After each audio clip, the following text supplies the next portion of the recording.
So instead, why don't you pray to God and just thank him for blessing us so much.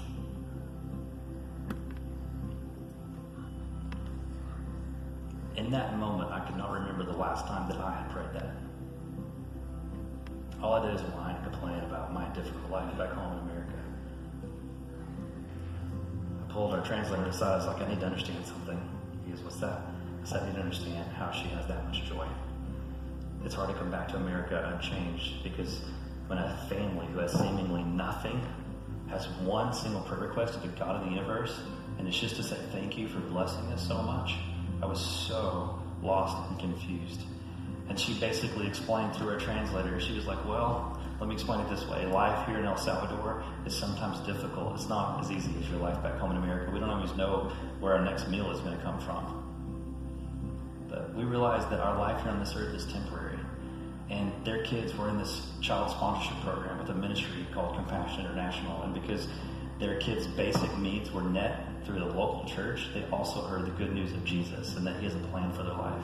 And she basically told the gospel back to me and said, our life here on earth is temporary, but we fix our eyes on the unseen eternal world, and that gives us hope and joy.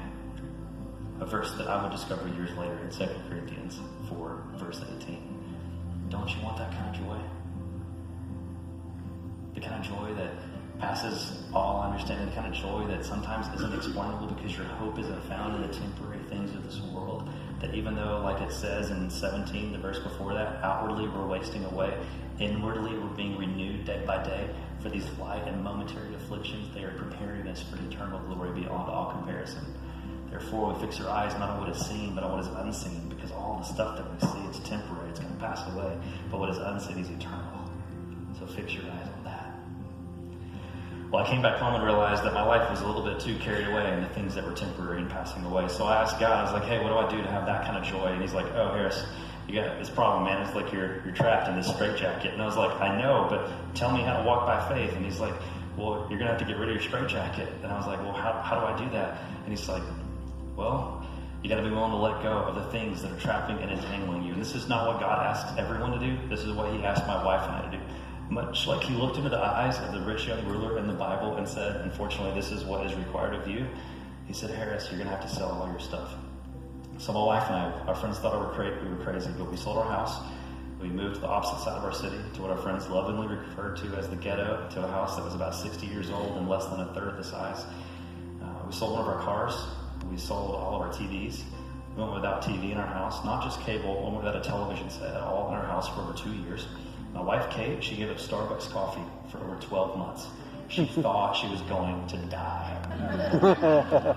But look, through these personal experiences and living out these stories, we just came to the realization that an overpriced cup of coffee with a green logo on it, because that's the cool coffee to drink, or the right pair of jeans with the right tag on the back, or access to just hours and hours and hours and hours and hours of meaningless entertainment on hundreds of channels, that there's nothing inherently wrong with those things. But surely none of that stuff is worth more in the eyes of God than people. Surely people are worth more than stuff. So for a season of our lives, God asked us to sacrifice some of our stuff, because by 22 we were bankrupt. We were so wrapped up in debt trying to keep up with the Joneses that it required us sacrificing some of our stuff to show God that we cared about the things that we cared about, and so he could set us free from the straitjackets that were trapping and entangling us. So we decided to sponsor a kid. That was step number one. And I want to share with you some pictures of some of these kids. We got just a few minutes left before intermission. Really quick, I want to introduce you to some of these kids. I wish this was part like music came on, they all started running out, and it's like a little parade. But we couldn't do that. We just have these pictures. So this is Carla right here. I met Carla. That's my wife, Kate, there on the left. We met Carla on that very first trip to El Salvador in 2005. Can't believe that was 14 years ago now. But Carla, we get to write letters to her. She gets to write letters back to her because of the way child sponsorship works. We sponsor her for a little over $1 a day. That means she gets access to healthy meals, a uniform so she can go to school and get an education, access to clean water if her village or community didn't have it, not health care, but at least her basic medical needs met so she wouldn't get sick and die. So many things. In her letter, she kept saying, guys, you've changed my life so much, you've changed my life. So I was curious. I sent her a letter, Carla, how have we changed your life? This is what she said. She said, life used to be really difficult, and now life sometimes, well, it's still not really easy, but now I have hope because I understand that God has a dream for my life. I thought that was incredible perspective from a little girl. And so I sent her a letter going, hey, Carla, just curious, what's God's dream for your life? She sent me another letter back going, God's dream for my life is to become a doctor.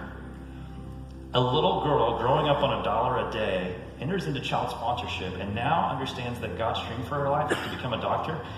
I couldn't believe that. So I sent another letter going, Carla, why do you want to become a doctor? She sent me a letter. It was translated. It was very short and sweet. It said, so I can help other people when they get sick. Duh, why else would I become a doctor? I'm just kidding. I didn't say that second part. It was just like, it was that simple in her mind. Well, there's people in my community that need help and they're getting sick, and that's God's dream for my life.